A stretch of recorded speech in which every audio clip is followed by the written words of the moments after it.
বহুকাল আগে এক মায়াবী উপত্যকায় একটি বিশাল এবং অত্যন্ত দয়ালু গরু পাহাড় আর নদীর মাঝে শান্তিতে বাস করত। সারাদিন সে কচি সবুজ ঘাস খেয়ে এবং বিশাল এক বটগাছের শীতল ছায়ায় বিশ্রাম নিয়ে তার আনন্দময় দিনগুলো কাটাত। কিন্তু একদিন হঠাৎ এক সিঁদুরে লাল বিকেলে গরুর পেটের ভেতর এক তীব্র এবং অসহ্য যন্ত্রণা শুরু হলো, যা তাকে অস্থির করে তুলল। যন্ত্রণার চোটে সে নদীর ধারে নরম ঘাসি লুটিয়ে পড়ল এবং তার করুণ গোঙানিতে পুরো উপত্যকায় এক বিষাদ আর আতঙ্কের ছায়া নেমে এলো। পাহাড়ের উঁচুতে মেঘের কাছাকাছি বিচরণ করা এক সাহসী ছাদল সেই আর্তনাদ শুনে এক মুহূর্ত দেরি না করে উপত্যকার দিকে তাকাল।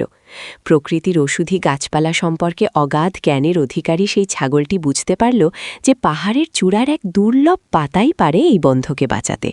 মৃত্যুর ঝুঁকি উপেক্ষা করে ছোট ছাগলটি খাড়া পাহাড়ের গা বেয়ে উঠতে শুরু করল, যেখানে প্রতি পদে ছিল গভীর খাদ আর প্রচণ্ড বাতাসের বাধা।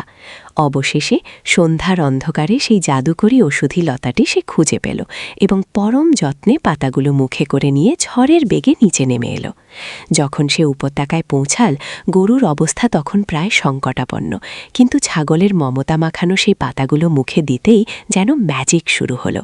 কিছুক্ষণ পরেই গরুর অসহ্য যন্ত্রণা মিটে গেল এবং সে এক দীর্ঘ প্রশান্তির নিঃশ্বাস ফেলে পুনরায় সুস্থ হয়ে নিজের পায়ে উঠে দাঁড়াল।